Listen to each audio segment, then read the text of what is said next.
Hello students, তোমাদের সবাইকে স্বাগত। আজকে ক্লাস 12 ফিজিক্সের কারেন্ট ইলেকট্রিসিটির ভিডিও নম্বর 16। এর ঠিক আগের ভিডিওতে অর্থাৎ ভিডিও নম্বর 15তে আমি তড়িৎ শক্তি এবং তড়িৎ ক্ষমতা সংক্রান্ত সমস্ত রকমের থিওরি ডিটেলস আলোচনা করেছি। তো যারা ওই ভিডিওটা ভালো করে দেখেছো এবং ফর্মুলাগুলো নোট করে নিয়েছো তারাই কিন্তু আজকের ভিডিওটা দেখবে। আজকের ভিডিওতে আমি তোমাদের এই তড়িৎ শক্তি এবং তড়িৎ ক্ষমতা সংক্রান্ত সমস্ত রকমের গাণিতিক সমস্যা অর্থাৎ অঙ্কগুলো নিয়ে আলোচনা করতে যাচ্ছি। তো একদম প্রথমে সরাসরি প্রশ্নে চলে আসি। প্রথম প্রশ্ন দেখা যাক, এইচএস 2014 এসেছিল। দেখো, 3 ওহম, 4 ওহম ও 5 ওহম মানের তিনটি রোধককে সমান্তরাল সমবায়ে একটি ব্যাটারির সঙ্গে যুক্ত করা হবে। কোন রোধটি 1 সেকেন্ডে বেশি তড়িৎ শক্তি ব্যয় করবে বের করো। তো বুঝতেই পারছো যে আমাকে কি বের করতে হবে, 1 সেকেন্ডে হচ্ছে কোনটা বেশি তড়িৎ শক্তি ব্যয় করছে। এবার কিভাবে যুক্ত আছে, সমান্তরাল সমবায়ে যুক্ত আছে। তাহলে 1 সেকেন্ডে ব্যয়িত তড়িৎ শক্তি এর মানে কি? 1 সেকেন্ডে ব্যয়িত তড়িৎ শক্তি মানে হচ্ছে তড়িৎ ক্ষমতা। ঠিক আছে, তো প্রথমে এরকম লিখবো যে আমরা জানি 1 সেকেন্ডে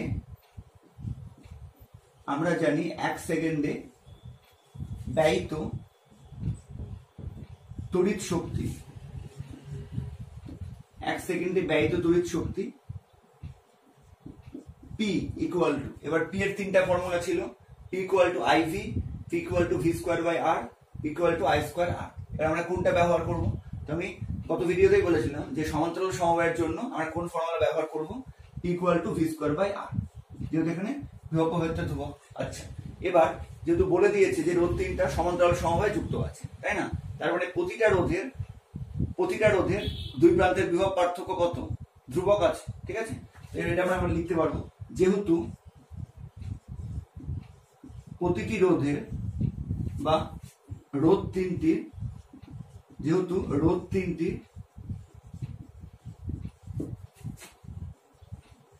প্রান্তীয় বিভব প্রভেদ একই বা সমান, অতএব P কি হয়ে যাবে 1/R, তাই না? যেহেতু তিনটা রোধ সমান্তরাল সমবায়ে যুক্ত আছে, তো সমান্তরাল সমবায়ে বিভব পার্থক্য মানে ভিটা কনস্ট্যান্ট থাকে। তাহলে P equal to V square by R, এখান থেকে কি লিখতে পারবো? P proportional 1/R। তো তার মানে 1/R মানে কি, যার রোধ কম তার ক্ষমতা বেশি হবে, তাই না? তাহলে এবার কি আমাদের সিদ্ধান্ত হলো, অতএব 3 ওহম রোধটির মধ্যে দিয়ে 3 ওহম রোধটি 1 সেকেন্ডে বেশি তড়িৎ শক্তি ব্যয় করবে, ঠিক আছে? এটার ব্যাখ্যাটাও তোমরা দিয়ে দিতে পারো যে যেহেতু P প্রপোর্শনাল 1/R, তো যার রোধ কম হবে তার সেই রোধটা যে রোধের মান কম হবে সেটা 1 সেকেন্ডে বেশি তড়িৎ শক্তি অর্থাৎ তড়িৎ ক্ষমতা ব্যয় করবে। এভাবে দিয়ে দিতে পারো। ঠিক আছে, দেখো এবার কোয়েশ্চেন নম্বর 2, একটি বৈদ্যুতিক বাল্বের দুই প্রান্তের বিভব প্রভেদ 2% কমালে ব্যয়িত ক্ষমতা কি হবে? এটাও কিন্তু এইচএস 2013 এসেছিল। ঠিক আছে, তো দেখো এই ধরনের অঙ্কগুলো কিন্তু দুই ভাবে করা যায়। একটা হচ্ছে সাধারণ নিয়মে, যেখানে একটু বড় হবে, ক্যালকুলেশন বেশি চলে আসবে। আর একটা আছে আমরা যদি ক্যালকুলাস অ্যাপ্লাই করি, তো যেভাবে আমি গ্রাভিটেশনের অঙ্কগুলো করিয়েছিলাম এইভাবে একই রকম ভাবে করব। ঠিক আছে, দেখো তবু কমালে যদি বিভব পার্থক্য 2% কমিয়ে দেওয়া হয় তাহলে ব্যয়িত ক্ষমতা কি হবে, মানে ব্যয়িত ক্ষমতা বাড়বে না কমবে, এবং হচ্ছে কি পরিমাণ বা কত পার্সেন্ট বাড়বে বা কমবে। ঠিক আছে, এটা বের করতে হবে। তো দেখো আমরা জানি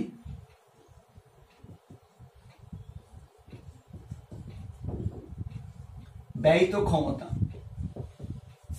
এবার ব্যয়িত ক্ষমতা মানে হচ্ছে P এর আবার সেই তিনটা সূত্র, কিন্তু এখানে কোনটা অ্যাপ্লাই করব? দেখো এখানে কি দেওয়া আছে, বিভব প্রভেদ মানে V দেওয়া আছে, তাই ব্যয়িত ক্ষমতা যে সূত্রে V আছে সেই সূত্রটা ব্যবহার করব। তো P ইকুয়াল টু কি হয়ে যাবে, V স্কয়ার বাই R। এবার আমরা ক্যালকুলাস অ্যাপ্লাই করব। তার জন্য কি করব, উভয় পক্ষে লগ নিয়ে নিব। ঠিক আছে, উভয় পক্ষে লগ নিয়ে পাই, তো লগ নিলে কি হয়ে যাবে, দেখো এটা লগ P হয়ে যাবে। আচ্ছা, এবার লগে কি হয়, ভাগ থাকলে বিয়োগ হয় তোমরা জানো, তো তো এই যে ভি স্কোয়ার এই টার্মটা কি হয়ে যাবে 2 log v মাইনাস কি হয়ে যাবে log r, বুঝা গেল? log v square by r হবে। তো log v স্কোয়ার মানে কত 2 log v minus log r। আচ্ছা এবার এটাকে কি করব অবকলন করব, ঠিক আছে? এটাকে এবার অবকলন করব। তো অবকলন করে পাই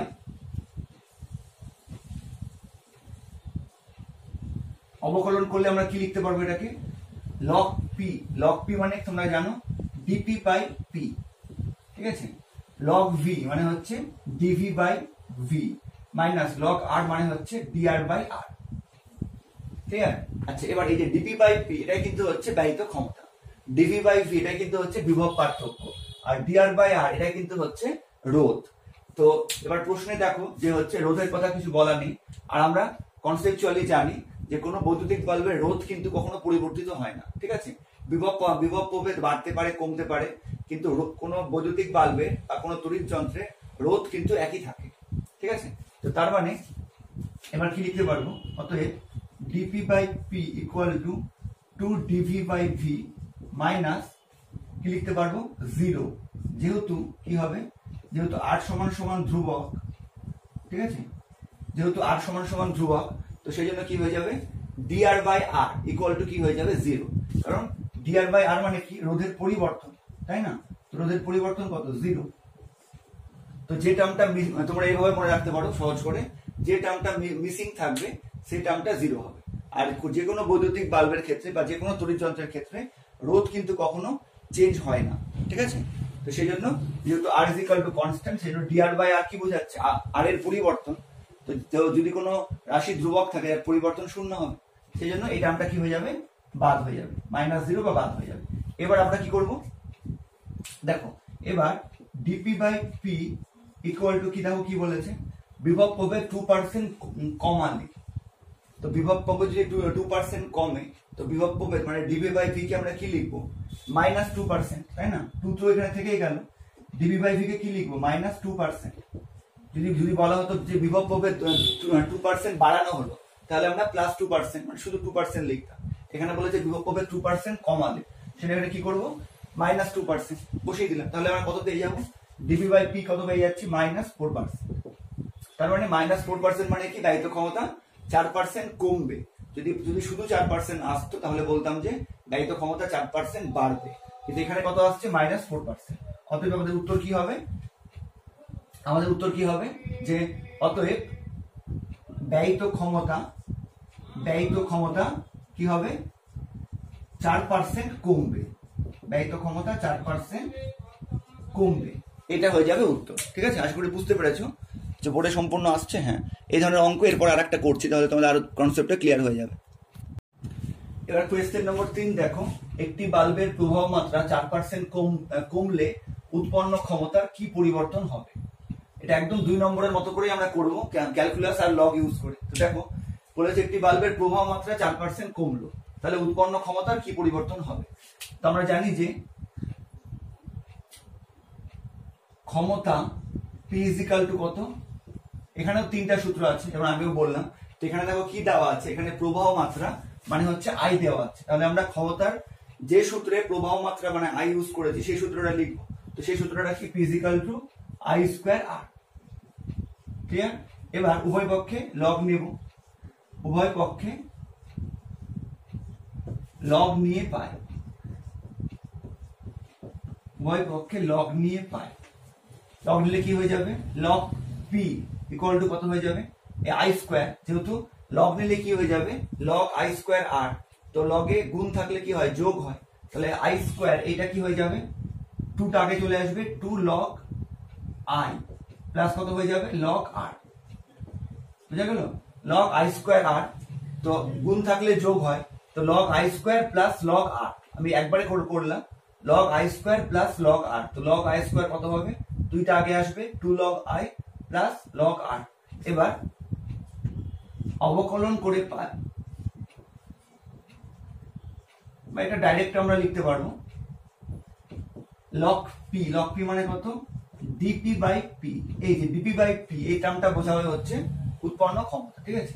2 থেকে গেল log I মানে কত di by I plus log R মানে কত dr বাই আর। আচ্ছা, এবার দেখো এখানেও কিন্তু রোধের কথা কিছু উল্লেখ নেই, তার কারণ হচ্ছে আমরা জানি যে কোনো তড়িৎ যন্ত্রের কি হয়, রোধ ধ্রুবক থাকে। যেহেতু রোধ ধ্রুবক থাকবে সেজন্য কি হবে, এই dr বাই আর এই টার্মটা কি হয়ে যাবে, বাদ হয়ে যাবে। ঠিক আছে, এটাকে এখানে দেখিয়ে দিব। যেহেতু r is equal to constant, অতএব dr by R equal to কি হয়ে যাবে, 0। তাহলে এবার এখানে ভ্যালু পুট করে দাও। কি বলেছে, প্রবাহ মাত্রা 4% কমলে, এক্ষেত্রে কমলে আমরা কি ইউজ করব, মাইনাস সাইন, বাড়লে ইউজ করব প্লাস সাইন। তো প্রবাহ মাত্রা 4% কমেছে, তো প্রবাহ মাত্রা এখানে কোন টার্মটা ডিনোট করছে, এই ডিআই বাই আই, এটা এখানে হচ্ছে প্রবাহ মাত্রাটা ডিনোট করছে। তো যেহেতু 4% কমেছে, সেটা আমরা কি করব, মাইনাস 4% বসিয়ে দেব। ঠিক আছে, DP by P equal to কত হয়ে গেল, মাইনাস 8%। তারপরে আমরা কি পেলাম, প্রবাহ মাত্রা মানে ডিপি সরি উৎপন্ন ক্ষমতা ডিপি বাই পি কত হলো, মাইনাস 8%। তো মাইনাস 8% মানে কি, উৎপন্ন ক্ষমতা 8% কমবে। তার মানে এটার উত্তর কি লিখবো, অতএব উৎপন্ন ক্ষমতা কি হবে, 8% কমবে। ঠিক আছে, তো আশা করি যেগুলি বুঝতে পেরেছো।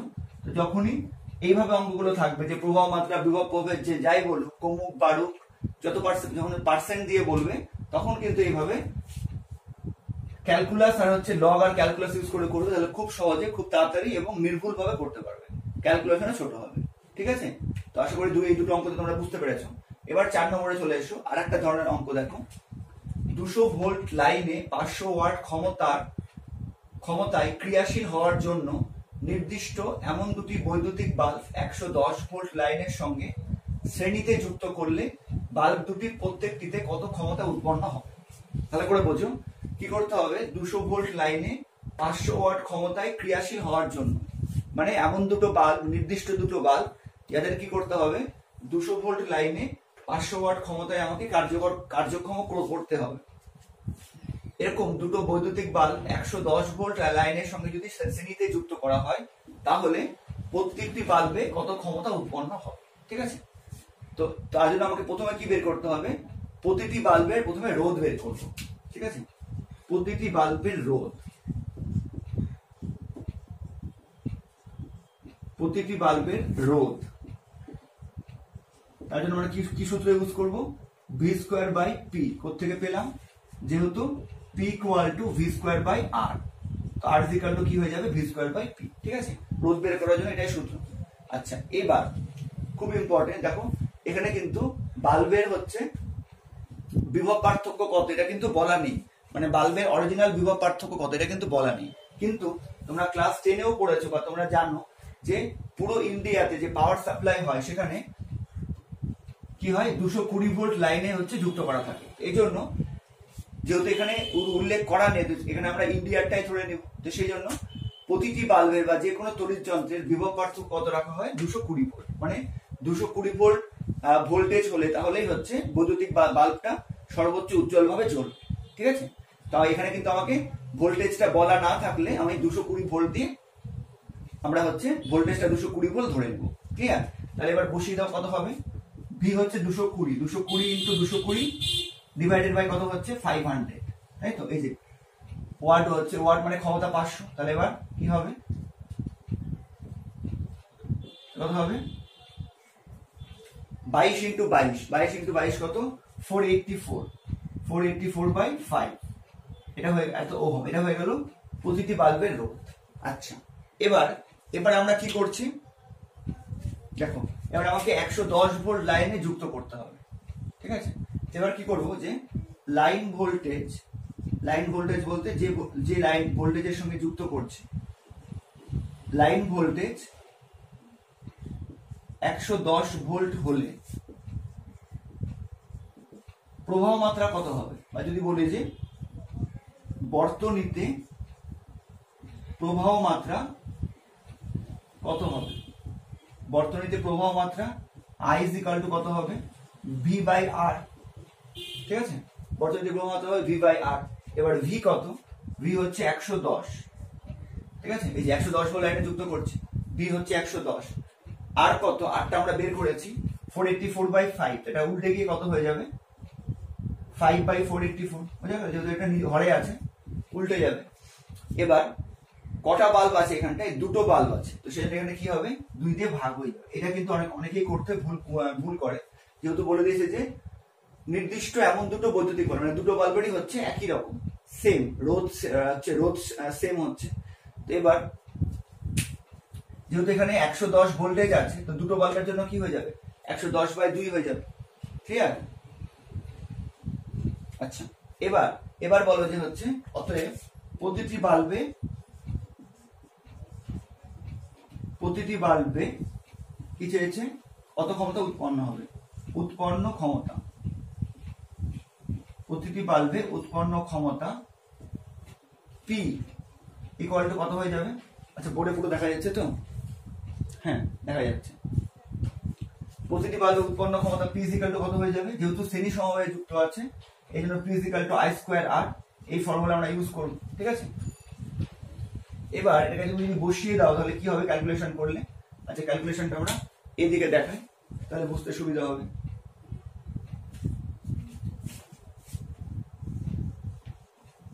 ক্যালকুলেশনটা এদিকে দেখাচ্ছি।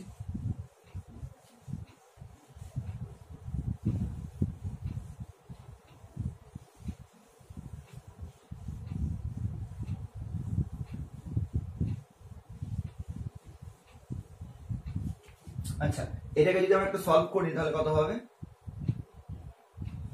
হ্যাঁ, আইটাকে যদি সলভ করি তাহলে কত হবে?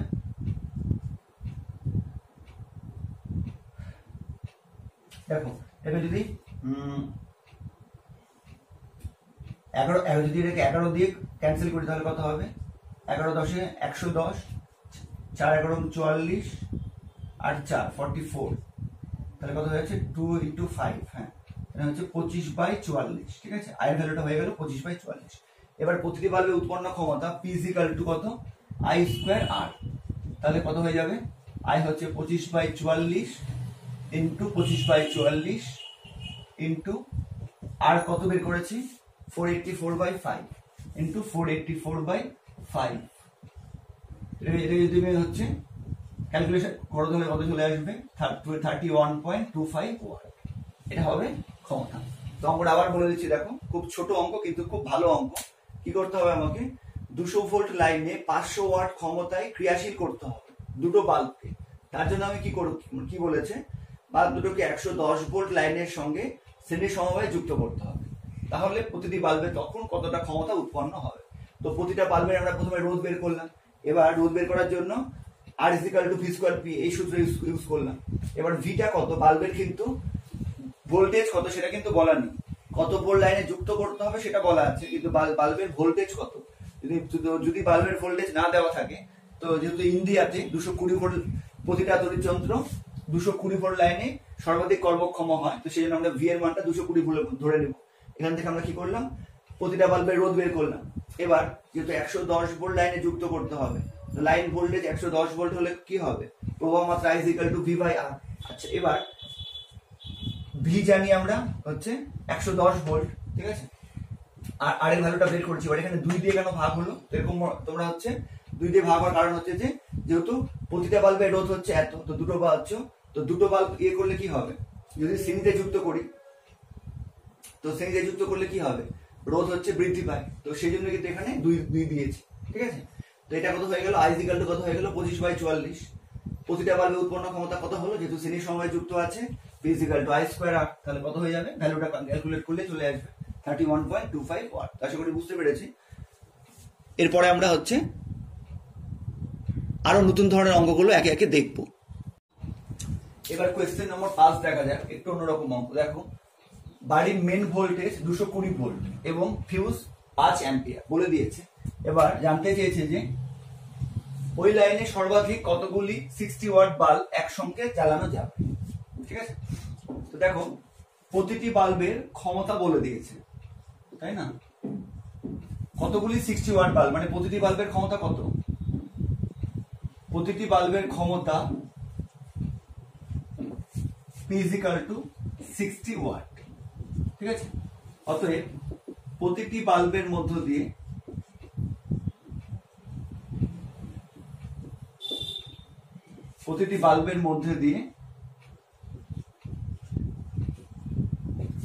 প্রবাহ মাত্রা প্রতিটি বাল্বের মধ্য দিয়ে প্রবাহ মাত্রা I is equal to কত হবে, এখানে কোন সূত্র অ্যাপ্লাই করব, I is equal to P is equal to IV, এই সূত্র অ্যাপ্লাই করব। I is equal to কত হবে, P by V, ঠিক আছে, P is equal to IV থেকে পেলাম। এবার P হচ্ছে ক্ষমতা 60, V কত, V হচ্ছে 220, ঠিক আছে, তাহলে কত হয়ে যাবে 3/11 অ্যাম্পিয়ার, ঠিক আছে, 3/11 অ্যাম্পিয়ার হয়ে গেল প্রতিটি বাল্বের মধ্য দিয়ে তড়িৎ প্রবাহ। আচ্ছা, এবার বলেছে সর্বাধিক কতগুলি বাল্ব হচ্ছে জ্বালানো যাবে। তো ধরে নিই এটা সংখ্যাটা, ধরি সর্বাধিক n সংখ্যক বাল্ব, ধরি সর্বাধিক n সংখ্যক বাল্ব একসঙ্গে জ্বালানো যাবে। ধরি সর্বাধিক n সংখ্যক বাল্ব একসঙ্গে জ্বালানো যাবে, ঠিক আছে। তো এবার বলো একটা বাল্বের মধ্যে তড়িৎ প্রবাহ কত, 3/11 অ্যাম্পিয়ার, অর্থাৎ n সংখ্যক বাল্বের মধ্যে তড়িৎ প্রবাহ কত, n × 3/11 অ্যাম্পিয়ার, ঠিক আছে। এবার যেহেতু ফিউজ কত বলে দিয়েছে 5 অ্যাম্পিয়ার, ঠিক আছে, ফিউজ বলে দিয়েছে 5 অ্যাম্পিয়ার। তো এবার ফিউজ 5 অ্যাম্পিয়ার মানে কি, ওই ফিউজের মধ্যে দিয়ে সর্বাধিক কত 5 অ্যাম্পিয়ার কারেন্ট যেতে পারে। তো আমরা যদি n সংখ্যক বাল্বকে একসঙ্গে যুক্ত করি, তো n সংখ্যক বাল্বের মধ্য দিয়ে সর্বাধিক বা মোট তড়িৎ প্রবাহ কত যাচ্ছে, n × 3/11। এবার ফিউজ হচ্ছে 5 অ্যাম্পিয়ার, মানে এর মধ্যে দিয়ে সর্বাধিক 5 অ্যাম্পিয়ার কারেন্ট যাচ্ছে। তো তার মানে এটা সমান কি হয়ে যাবে 5 না, বোঝা গেল ব্যাপারটা।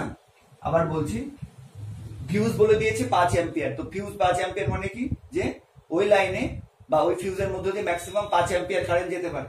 তো আমরা যে n সংখ্যক বাল্ব একসঙ্গে যদি জ্বালানো হয়, তো n সংখ্যক বাল্বের মধ্যে দিয়ে মোট কত কারেন্ট যাচ্ছে, n × 3/11।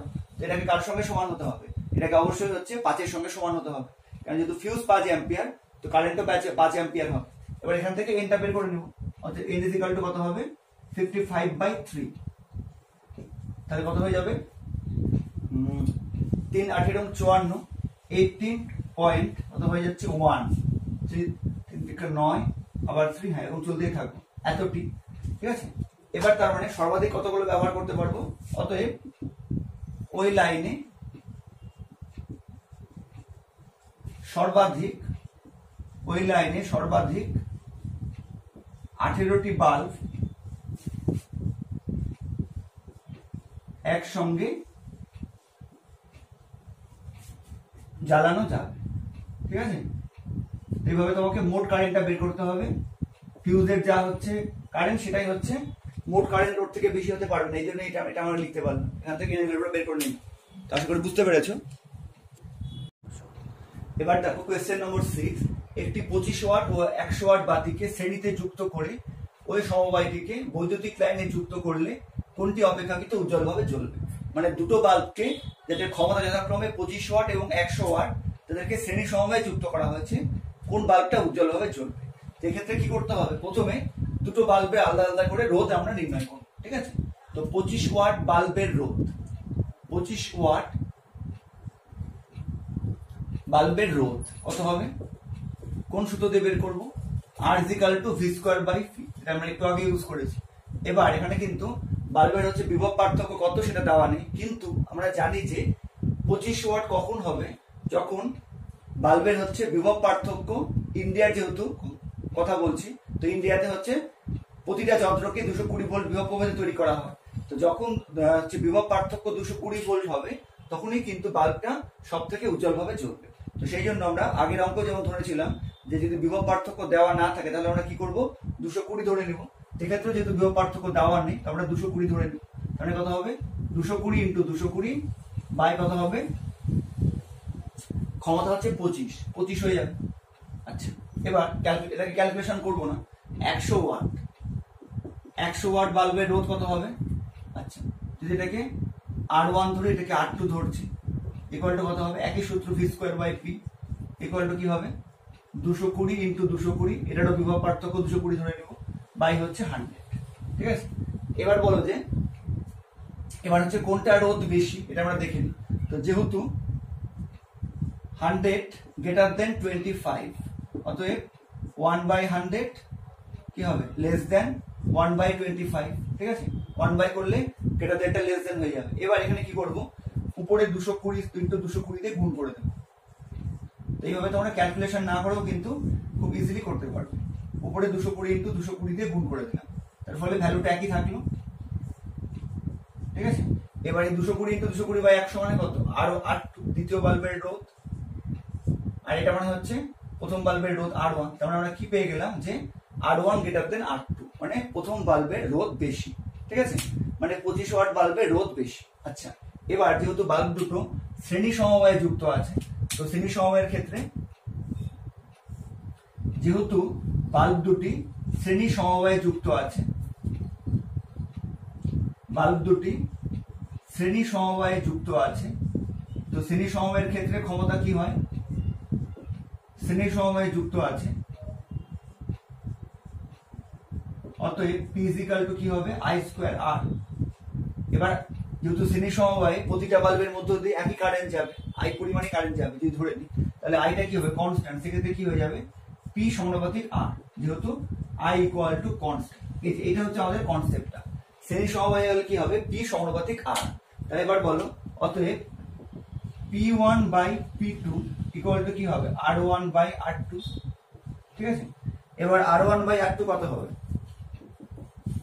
এখানে যদি বের করে নাও R1/R2 কত হবে, গ্রেটার দেন 1, তার মানে P1/P2 কত হয়ে যাচ্ছে, greater than 1, P1/P2 greater than 1, তার মানে P1 গ্রেটার দেন P2। এই P1 গ্রেটার দেন P2 মানে কি, যদি এদের শ্রেণী সমবায়ে যুক্ত করা হয়, তাহলে P1 কি ছিল, P1 হচ্ছে প্রথম বাল্বের মানে 25 ওয়াট বাল্বের ক্ষমতা। তো শ্রেণী সমবায়ে যুক্ত করলে 25 ওয়াট বাল্বের ক্ষমতা বেশি হচ্ছে কার তুলনায়, 100 ওয়াট বাল্বের তুলনায়। এবার এর জন্য আরেকটা কনসেপ্ট মনে রাখবে যে এই ধরনের অঙ্কের ক্ষেত্রে ক্ষমতা সমানুপাতিক কি হবে, উজ্জ্বলতা। যার ক্ষমতা বেশি হবে তার উজ্জ্বলতা বেশি হবে। কেন, তার কারণ হচ্ছে যেহেতু ক্ষমতা মানে কি একক সময়ে ব্যয়িত শক্তি, তো যে বাল্বটা একক সময়ে বেশি শক্তি ব্যয় করবে তার ক্ষমতা বেশি হবে, সেটাই উজ্জ্বলভাবে জ্বলবে, তাই না। কারণ উজ্জ্বলভাবে জ্বলা মানে কি, যে বাল্বটা একক সময়ে বা 1 সেকেন্ডে বেশি তড়িৎ শক্তি ব্যয় করবে সেটাই বেশি উজ্জ্বলভাবে জ্বলবে। সেই জন্য মনে রাখবে এই ধরনের অঙ্কের ক্ষেত্রে ক্ষমতা সমানুপাতিক উজ্জ্বলতা, যার ক্ষমতা বেশি হবে তার উজ্জ্বলতা বেশি হবে। কারণ এক্ষেত্রে কি হবে 25 ওয়াট বাল্বের ক্ষমতা বেশি হবে, মানে শ্রেণী সমবায়ে যুক্ত করলে কি হচ্ছে কম ওয়াটের বাল্বটা বেশি উজ্জ্বলভাবে জ্বলছে, ঠিক আছে। আর রোধটা এইভাবে বের করলে তোমাদের কোনো ক্যালকুলেশন করার দরকার নেই, এইভাবেই খুব সহজে করতে পারবে উইদাউট ক্যালকুলেশন। আচ্ছা, এবার এটাকে যদি সমান্তরাল সমবায় বলতো তাহলে কি হতো, তো সমান্তরাল সমবায় কি হতো, যেহেতু সমান্তরাল সমবায়ের ক্ষেত্রে P = V²/R এটা সূত্র, আর যেহেতু ভিটা কনস্ট্যান্ট থাকে সেজন্য সমান্তরাল সমবায় কি হয়ে যাবে P = 1/R। তো সমান্তরাল সমবায়ে কার ক্ষমতা বেশি হতো, সমান্তরাল সমবায় করলে এই পার্টিকুলার অঙ্কের ক্ষেত্রে করলে কিন্তু P2 > P1। কিভাবে হতো, তার কারণ হচ্ছে যার রোধ কম তার কি হবে, যার রোধ কম তার ক্ষমতা বেশি। তো এখানে কার রোধ কম দেখো R2, মানে দ্বিতীয় বাল্বের বা 100 ওয়াট বাল্বের রোধ হচ্ছে কম, তো সেই জন্য 100 ওয়াট বাল্বের ক্ষমতা বেশি হবে যদি সমান্তরাল সমবায়ে যুক্ত করা হয়, ঠিক আছে। তো এই প্রশ্নটাই এই ধরনের প্রশ্ন একটা শ্রেণী আর একটা সমান্তরাল দুটোতেই বলে দিলাম। শ্রেণী সমবায়ে করলে কি হবে, যার রোধ বেশি তার কি হবে ক্ষমতা বেশি হবে, আর যার ক্ষমতা বেশি হবে তার উজ্জ্বলতাও বেশি হবে। আর সমান্তরাল সমবায়ে যুক্ত করলে কি হবে, যার রোধ হচ্ছে বেশি হবে তার ক্ষমতা কম হবে, আর ক্ষমতা কম হলে উজ্জ্বলতাও কম হবে। তার মানে যে তোমাকে 2, 3টা যতগুলো ইচ্ছা বাল্ব দিয়ে দিক বিভিন্ন ক্ষমতা, তো তাহলে যদি তাদের শ্রেণী সমবায়ে যুক্ত করা হয় তাহলে আমরা কি বলবো, যার রোধ হচ্ছে বেশি সেটা উজ্জ্বলভাবে জ্বলবে, ঠিক আছে, বেশি উজ্জ্বলভাবে জ্বলবে। বা মনে রাখতে পারি যে যার হচ্ছে অরিজিনাল যে হচ্ছে কি বলে ক্ষমতা কম, অরিজিনাল ক্ষমতা বলতে যেটা রেটিং দেওয়া আছে, যার রেটিং ক্ষমতা হচ্ছে কম হবে শ্রেণী সমবায়ে সেটা উজ্জ্বলভাবে চলবে। আর সমান্তরাল সমবায়ে কি হবে, ঠিক এর উল্টো হবে, যার রোধ সমান্তরাল সমবায়ে কি হবে, যার রোধ হচ্ছে কম সেটা হচ্ছে বেশি উজ্জ্বলভাবে জ্বলবে, বা যার হচ্ছে ক্ষমতা রেটিং বেশি সেটা উজ্জ্বলভাবে জ্বলবে, ঠিক আছে। কিন্তু এটা কিন্তু গাণিতিক ভাবেও দিতে পারে, ব্যাখ্যামূলকও দিতে পারে, কিন্তু তোমরা এইভাবে গাণিতিক ভাবে আগে দেখিয়ে দিয়ে তারপরে বিষয়টাকে ব্যাখ্যা করবে, তাহলে কিন্তু আনসারটা কমপ্লিট হবে। আশা করি বুঝতে পেরেছো। এবার কোয়েশ্চেন নম্বর 6 দেখা যাক। খুবই গুরুত্বপূর্ণ একটা সম্পর্ক বলতে পারো বা অঙ্কও বলতে পারো। কোন ফিউজ তারের প্রবাহ মাত্রার রেটিং তারটির ব্যাসার্ধের সঙ্গে কিভাবে সম্পর্কিত। দেখো তো এখানে কোনো তথ্যই দেওয়া নেই, সেটা আমাদের সমস্ত তথ্যই প্রথমে ধরে নিতে হবে, ঠিক আছে। তো আমরা প্রথমে এইভাবে শুরু করব, ফিউজ তারটির রোধ, ফিউজ তারটির রোধ। আমরা এখানে কোন ফর্মুলা অ্যাপ্লাই করব? যদি আর হয়, আর ইকুয়াল টু কি হবে? Rho into L by pi R square. R equal to rho into L by a, এটা পড়েছিলাম, এখানে এ হচ্ছে পাই আর স্কোয়ার। আচ্ছা, এবার এখানে যেগুলো ধরলাম সেগুলো বলতে হবে। যেখানে রো, রো সমান সমান কি? ফিউজ তারের উপাদানের রোধাঙ্ক, ফিউজ তারের রোধাঙ্ক লিখে দিচ্ছি। আচ্ছা, এল, এল কি? এল হচ্ছে ফিউজ তারের দৈর্ঘ্য। আর আর কি? ফিউজ তারের ব্যাসার্ধ। এই ব্যাসার্ধের সঙ্গে সম্পর্ক চেয়েছে। আর হচ্ছে পাই তো কনস্ট্যান্ট, ঠিক আছে। তো যে আমাদের ফর্মুলা ছিল r equal to rho into l by a, এখানে এ হচ্ছে পাই আর স্কয়ার, বুঝতে পারছো ক্ষেত্রফল। আচ্ছা, এবার ফিউজ তারে সর্বোচ্চ প্রবাহ মাত্রা আই হলে, ফিউজ তারে যদি সর্বোচ্চ প্রবাহ মাত্রা আই হয়, তাহলে ফিউজ তারে তাপ উৎপাদনের হার, ফিউজ তারে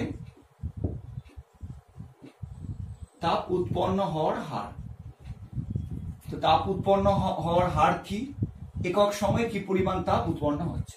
তো জুলের সূত্র থেকে আমরা জানি H equal to her, H equal to আমরা কি জানি?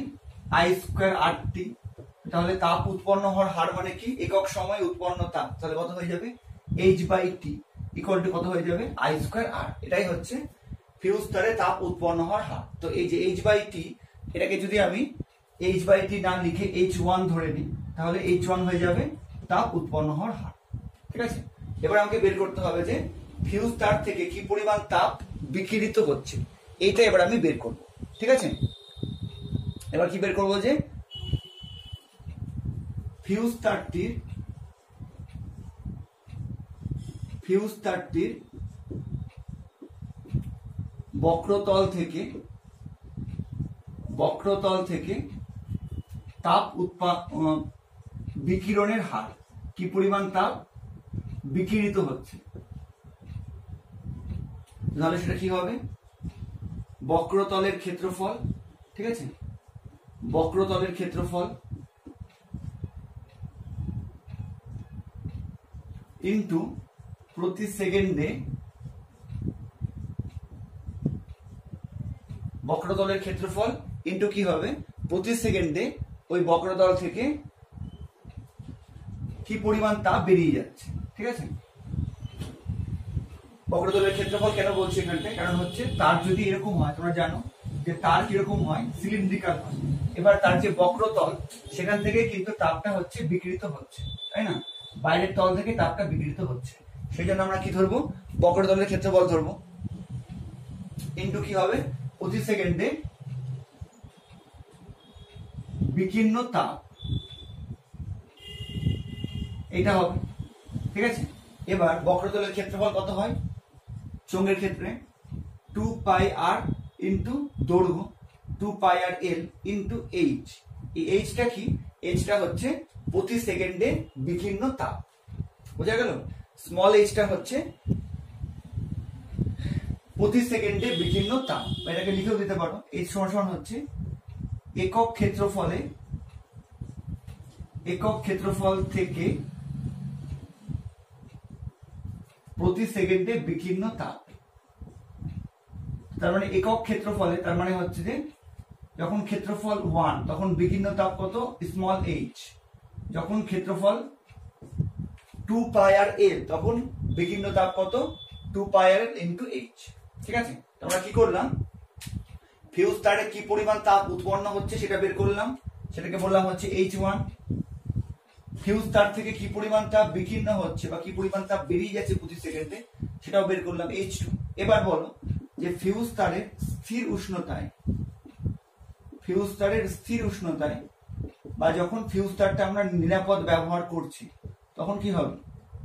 যে পরিমাণ তাপ উৎপন্ন হচ্ছে সেই পরিমাণ তাপ বিকিরিত হতে হবে, তাই না? তাহলে ফিউজ তারের উষ্ণতা স্থির থাকবে বা ফিউজ তারটা আমরা নিরাপদে ব্যবহার করতে পারবো। তো সেক্ষেত্রে শর্ত কি হবে, যে পরিমাণ তাপ উৎপন্ন হচ্ছে সেই পরিমাণ তাপে বিকিরিত হবে।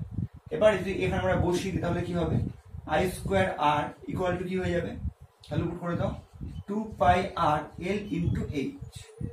ঠিক আছে, এবার আমাকে কার সঙ্গে সম্পর্ক বের করতে হবে, আমাকে হচ্ছে আই এর সঙ্গে প্রবাহ মাত্রার সঙ্গে কি করতে হবে, ব্যাসার্ধের সম্পর্ক বের করতে হবে। ঠিক আছে, তাহলে এবার যদি আমি এখানে আর কি বের করেছিলাম, এই যে আর এর ভ্যালু হচ্ছে এইটা। ঠিক আছে, এবার আর এর ভ্যালুটা এখানে পুট করলে কত হবে, আই স্কোয়ার থেকে যাবে ইন্টু আর এর ভ্যালু কত, rho into L by pi R square equal to কত হয়ে যাবে, এইটা H2 মানে 2 পাই আর ইন্টু এইচ। এবার আই স্কোয়ার ইকুয়াল টু কত হয়ে যাচ্ছে, আই স্কোয়ার ইকুয়াল টু কত হয়ে যাবে 2 pi square H, 2 pi square H by rho L into R Q, তাই তো? আই স্কোয়ার ইকুয়াল টু কত হচ্ছে 2 pi square H by rho L. ঠিক আছে, এটা হয়ে যাবে। আচ্ছা এখানে সরি এখানে একটা এল ছিল, হ্যাঁ এখানে একটা এল ছিল, তো এল এল কেটে যাবে, এলটা হবে না। ঠিক আছে, আই স্কোয়ার হয়ে যাবে 2 pi square H by rho into R Q. এবার বলো এই যে টার্মটা পেলাম 2 pi square H by rho, এখানে পাইটা কনস্ট্যান্ট 3.14 তোমরা জানো। এইচ এইচ হচ্ছে আমরা ধরে নিয়েছি যে একক ক্ষেত্রফল থেকে প্রতি সেকেন্ডে বিকিন্ন তাপ এইচ, এটা আমরা ধরে নিয়েছি, এইচটাও কনস্ট্যান্ট। আর রো হচ্ছে তারের ফিউজ তারের হচ্ছে উপাদানের রোধাঙ্ক, এটাও কনস্ট্যান্ট। তার মানে এটা যদি কনস্ট্যান্ট হয়ে যায় তার মানে কি হচ্ছে, আই স্কোয়ার সমানুপাতিক কি হয়ে যাবে আর কিউ, দেয়ারফর আই সমানুপাতিক কি হয়ে যাবে আর টু দি পাওয়ার 3/2, তাই না? আই সমানুপাতিক আর টু দি পাওয়ার 3/2, এটাই হয়ে যাবে কিন্তু নির্ণেয় সম্পর্ক। ঠিক আছে, আবার বলতে কিভাবে করলাম, কোনো তথ্য দেওয়া ছিল না। ফিউজ তারের রোধ কি হবে, আমরা জানি r equal to rho into L by a হয়, এ মানে হচ্ছে পাই আর স্কোয়ার, যেখানে রো এল আর কি বলে দিলাম। এবার ফিউজ তারের প্রবাহ মাত্রা যদি আই হয় ম্যাক্সিমাম কারেন্ট, তাহলে তাপ উৎপন্ন হওয়ার হার মানে একক সময় কি পরিমাণ তাপ উৎপন্ন হবে, জুলের সূত্র থেকে পেলাম H by T K H1 ধরে নিয়েছি, আই স্কোয়ার আর পেয়ে গেলাম। এবার প্রতি সেকেন্ডে কি পরিমাণ তাপ বিকিরিত হচ্ছে মানে তাপ বিকীর্ণ হওয়ার হার, সেটা কি হবে, বক্রতলের ক্ষেত্রফল ইন্টু প্রতি সেকেন্ডে বিকীর্ণ তাপ। বক্রতলের ক্ষেত্রফল কত হয় 2 পাই আর ইন্টু এল, আর এইচ হচ্ছে একক ক্ষেত্রফল থেকে প্রতি সেকেন্ডে বিকীর্ণ তাপ। এইচ একক ক্ষেত্রফলে 2 পাই আর এল, তাহলে এইচ ক্ষেত্রফলে কত 2 পাই আর এল ইন্টু এইচ। এবার ফিউজ তারের স্থির উষ্ণতায় বা ফিউজ তার থেকে হচ্ছে যখন ফিউজ তারের হচ্ছে যখন আমরা নিরাপদে ব্যবহার করতে পারছি, তখন কি হবে, অবশ্যই যে পরিমাণ তাপ উৎপন্ন হচ্ছে ফিউজ তারে আর যে পরিমাণ তাপ বিকিরিত হচ্ছে বা বেরিয়ে যাচ্ছে সেটা সমান হবে। সেখান থেকে আমরা কি পেলাম, যে এই টার্মটা পেলাম 2 pi square H by rho, এটা একটা কনস্ট্যান্ট, তার মানে আই স্কয়ার প্রপোর্শনাল টু হচ্ছে আর কিউ, তার মানে I proportional r to the power 3/2। তার নির্ণয় সম্পর্ক কি হচ্ছে, ফিউজ তারের হচ্ছে প্রবাহ মাত্রা আই সমানুপাতিক আর টু দি পাওয়ার 3/2, এটাই হচ্ছে নির্ণয় সম্পর্ক। অনেক সময় ডাইরেক্টও জিজ্ঞাসা করে, আবার এভাবে কিন্তু গাণিতিক ভাবে ব্যাখ্যাও চায়। তো আশা করি বুঝতে পেরেছো, এটা অবশ্যই তোমরা কিন্তু নোট করে নাও। এবারে দেখা যাক কোয়েশ্চেন নম্বর 8। দুটি কোষ মানে তড়িৎ কোষ যাদের প্রতিটির তড়িৎ চালক বল ই বলে দিয়েছে এবং অভ্যন্তরীণ রোধ আর, এরা সমান্তরাল সমবায়ে যুক্ত আছে। এর সঙ্গে বহির্বর্তনীতে আর রোধ যুক্ত আছে। আর এর দুই প্রান্তে সর্বোচ্চ ক্ষমতা পাওয়া যাবে যখন আর এর মান হবে, চারটা অপশন দিয়ে দিয়েছে, এটা জে মে 2009 এসেছিল। তো আমরা গত ভিডিওতে মানে ভিডিও নম্বর 15 একদম শেষ অংশে সর্বোচ্চ ক্ষমতা হস্তান্তরের একটা শর্ত পড়েছিলাম। সেখানে কি পড়েছিলাম, যে বহির্বর্তনীর রোধ সমান সমান অভ্যন্তরীণ রোধ, এটা শর্ত ছিল। তো এবার এখানে কিন্তু অপশনটা দেখি অনেকেই কিন্তু প্রথমে এটা করে দেয়, কারণ আমাদের শর্তটা কিন্তু এটাই বেরিয়েছিল। কিন্তু সেক্ষেত্রে কিন্তু আমাদের একটাই তড়িৎ কোষ ছিল, একটা তড়িৎ কোষের অভ্যন্তরীণ রোধ কত ছিল, আর ছিল, আর বহির্বর্তনীর রোধ ক্যাপিটাল আর ছিল, সেই জন্য আমাদের আর ইজিক্যাল টু আর এটা বেরিয়েছিল। কিন্তু এখানে কিন্তু এটা হবে না, তার কারণ হচ্ছে এখানে কিন্তু দুটো তড়িৎ কোষ যুক্ত আছে যাদের অভ্যন্তরীণ রোধ হচ্ছে আর, এটা সমান্তরাল সমবায়ে যুক্ত আছে। তো তাহলে কোষ সমবায় অর্থাৎ ব্যাটারির কোষ সমবায় অর্থাৎ ব্যাটারির অভ্যন্তরীণ রোধ কত হবে, যেহেতু দুটো তড়িৎ কোষ যাদের অভ্যন্তরীণ রোধ হচ্ছে আর, এরা সমান্তরাল সমবায়ে যুক্ত আছে। তো আমরা জানি যদি দুটো হচ্ছে আর মানে রোধ সমান্তরাল সমবায়ে যুক্ত থাকে তাহলে তাদের অভ্যন্তরীণ তাদের তুল্য রোধ কত হয়ে যায় R/2। বুঝা গেল? কি করে হবে? 1/R ইকুইভ্যালেন্ট ইকুয়াল টু কত হবে? 1/R প্লাস 1/R, তাহলে কত হয়ে যাবে? 2/R। তার মানে R ইকুইভ্যালেন্ট কত হয়ে যাবে? R/2। তো সেই জন্য দুটো তড়িৎ কোষ যাদের অভ্যন্তরীণ রোধ স্মল r, তারা যেহেতু সমান্তরাল সমবায়ে যুক্ত আছে, তাদের অভ্যন্তরীণ রোধ কত হয়ে যাবে? R/2। ঠিক আছে? আর কিন্তু হবে না, আর হবে যদি একটা তড়িৎ কোষ থাকে, তাহলে আর হবে। এবার সর্বোচ্চ ক্ষমতা হস্তান্তরের শর্ত বা হচ্ছে এক্ষেত্রে পাওয়ার শর্ত কি হবে? বহির্বর্তনীর রোধ, তাই না? বহির্বর্তনীর রোধ সমান সমান অভ্যন্তরীণ রোধ, তাই কিন্তু শর্তটা সমান সমান অভ্যন্তরীণ রোধ। তো বহির্বর্তনীর রোধ বলে দিয়েছে আর, তাই তো? ক্যাপিটাল আর মানে রোধ বহির্বর্তনীতে যুক্ত আছে, আর ইকুয়াল টু কত হবে? অভ্যন্তরীণ রোধ কত হলো আমাদের? R/2। তার মানে কারেক্ট আনসার কত হবে? নম্বর 1, আর ইকুয়াল টু R/2। এটা কিন্তু হবে না। ঠিক আছে? বোঝা গেল ব্যাপারটা? তো এটা পুরোপুরি একদম কনসেপচুয়াল প্রশ্ন ছিল, আশা করি বুঝতে পারলে। এবার দেখা যাক কোয়েশ্চেন নম্বর 9। বৈদ্যুতিক বাতি তৈরি করার সময় এটা বিবেচনার মধ্যে রাখা হয় যে ফিলামেন্টের রোধ উষ্ণতা বৃদ্ধিতে বৃদ্ধি পায়। ঠিক আছে? এবার ঘরের উষ্ণতায় 100 ওয়াট, 60 ওয়াট ও 40 ওয়াট বাতির ফিলামেন্টের রোধ বলে দিয়েছে R100, R60 ও R40 যথাক্রমে। তাহলে ওদের মধ্যে সম্পর্ক কি হবে? এই চারটা রিলেশন দিয়ে দিয়েছে। আচ্ছা, এই প্রশ্নটা IIT 2010 এসেছে। আচ্ছা, এবার এখানে দেখো তিনটা বাল্বের ওয়াট রেটিং দেওয়া আছে, 100 ওয়াট, 60 ওয়াট আর 40 ওয়াট, কিন্তু এদের বিভব পার্থক্য দেওয়া নেই। তো যেমনটা আমরা আগের অঙ্কগুলোতে আলোচনা করেছি যে বিভব পার্থক্য যদি না দেওয়া থাকে তাহলে আমরা বিভব পার্থক্য ধরে নেব 220 ভোল্ট, বা প্রতিটা বাল্বের বিভব পার্থক্য একই ধরে নেব, কারণ 100 ওয়াট, 60 ওয়াট বা 40 ওয়াট হচ্ছে হিসেবে তড়িৎ ক্ষমতা ব্যয় করবে যখন বিভব পার্থক্য কত হবে? 220 ভোল্ট। তো সেই জন্য প্রত্যেকের বিভব পার্থক্য আমরা 220 ভোল্ট ধরে নেব। তো আমরা কি জানি? ক্ষমতা P = তাহলে কি সূত্র হয়ে যাবে? V²/R। এবার যদি বিভব পার্থক্য একই হয় তাহলে কি হয়ে যাবে? P সমানুপাতিক 1/R। তার মানে কি হবে? যার ওয়াট রেটিং বেশি তার কি হবে? রোধ কম। তো কার ওয়াট রেটিং বেশি? দেখো 100 ওয়াট, এর ওয়াট রেটিং মানে ক্ষমতা সব থেকে বেশি, তাহলে এর রোধ কি হবে? সব থেকে কম হবে। আচ্ছা, যার ওয়াট রেটিং সব থেকে কম তার কি হবে? তার হচ্ছে রোধ সব থেকে বেশি হবে। তার মানে কার রোধ সব থেকে বেশি হবে? 40 ওয়াটের রোধ সব থেকে বেশি হবে। আর তার মানে যেটা 60 ওয়াট আছে এই রোধটা কি হবে? মাঝামাঝি আছে, মাঝামাঝি হবে। এই হচ্ছে রোধগুলোর মধ্যে সম্পর্ক। এবার আমাকে দেখতে হবে যে কোনটা ম্যাচ করছে। তো দেখো এটা ম্যাচ করছে না, এটা ম্যাচ করছে না, আচ্ছা এটাও ম্যাচ করছে না। এবার এটা কি ম্যাচ করছে? তার জন্য আমাকে কি করতে হবে? এটাকে 1/, করতে হবে। তো 1/, করলে কি হবে? এটাকে 1 দিয়ে ভাগ করলে কি হবে? গ্রেটার দেনটা লেস দেন হয়ে যাবে, লেস দেনটা গ্রেটার দেন হয়ে যাবে। মানে এটা পেয়ে যাচ্ছে, এটা হচ্ছে এর সঙ্গে ম্যাচ করছে। তার মানে ফাইনাল আনসার কি হবে? এটা হবে কারেক্ট আনসার। ঠিক আছে? আশা করি বুঝতে পারলে। এবার দেখো কোয়েশ্চেন নম্বর 10। 60 ভোল্ট 120 ওয়াট, মানে এটা বাল্বের রেটিং দিয়ে দিয়েছে 60 ভোল্ট 120 ওয়াট ক্ষমতা সম্পন্ন একটি বাতি যাতে 220 ভোল্ট ডিসি লাইনে পূর্ণভাবে জ্বলতে পারে সেজন্য বাতিটির সঙ্গে শ্রেণী সমবায়ে কত রোধ যোগ করতে হবে। তো আমরা এখানে যে তড়িৎ কোষ বা যে লাইন সম্বন্ধে আলোচনা করছি সেটা হচ্ছে ডাইরেক্ট কারেন্ট বা ডিসি কারেন্ট। ঠিক আছে? তো এবার প্রথমে আমরা কি বের করবো? যে হচ্ছে বাতিটির রোধ। ঠিক আছে? প্রথমে বের করব বাতিটির রোধ। তো বাতিটির রোধ বের করার সূত্র কি? রোধ R = হচ্ছে V²/P। ঠিক আছে? আমরা আগেও ব্যবহার করেছি আজকে ভিডিওতে। কত হবে? 120 × 120 বাই হচ্ছে P কত? সরি, V হচ্ছে 60, V হচ্ছে 60 × 60 আর ক্ষমতা হচ্ছে 120 তাহলে কত হবে? 60 × 2 2 × 30। তার মানে বাল্বের রোধ কত? 30 ওহম। ঠিক আছে? এবার বাতিটির রোধ হচ্ছে 30 ওহম। এবার বাতিটির মধ্যে দিয়ে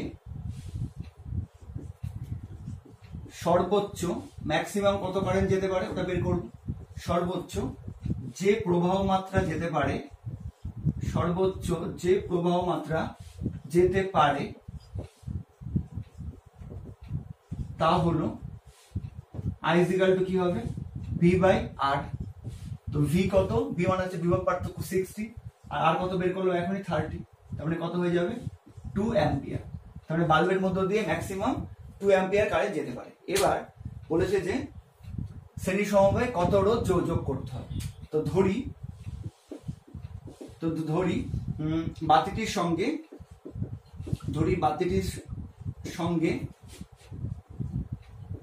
শ্রেণী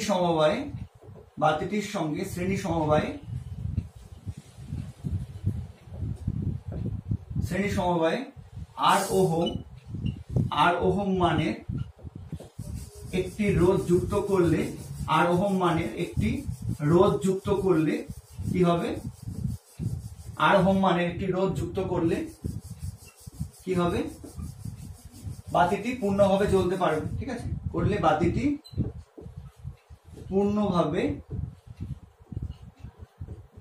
জ্বলতে পারবে।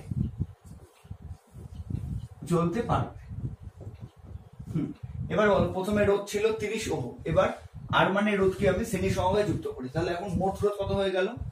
R + 30 বা 30 + R। ঠিক আছে, এটা হয়ে গেল মোট রোধ। এবার কারেন্ট কত যাচ্ছে? 2 অ্যাম্পিয়ার ইনটু 2, তাহলে এটা কি পেলাম? বিভব পার্থক্য। এখন তার মানে বিভব পার্থক্য কত হয়ে গেল?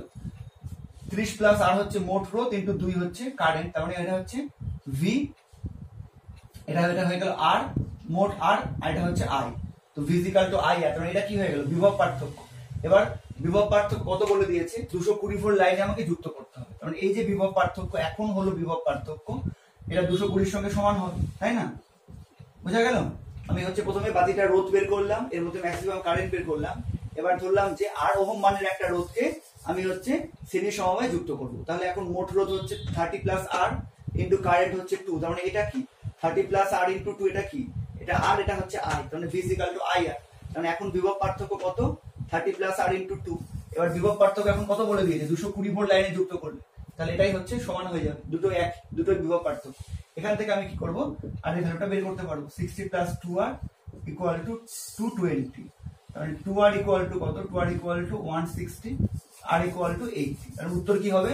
যে হচ্ছে কত ওহম মানের রোধ যুক্ত করতে হবে? হচ্ছে 80 ওহম মানের রোধ যুক্ত করলে কি হবে? বাতিটা উজ্জ্বলভাবে জ্বলতে পারবে। ঠিক আছে, তো আশা করি বুঝতে পেরেছো। তো তড়িৎ ক্ষমতা সম্পর্কিত যত রকমের অঙ্ক হতে পারে, তো সেগুলো সমস্তই আমি ডিসকাস করলাম। তো আজকে ভিডিও এখানে শেষ করছি। তো তোমরা এবার হচ্ছে এই ধরনের অঙ্কগুলো প্র্যাকটিস করতে থাকো। ঠিক আছে।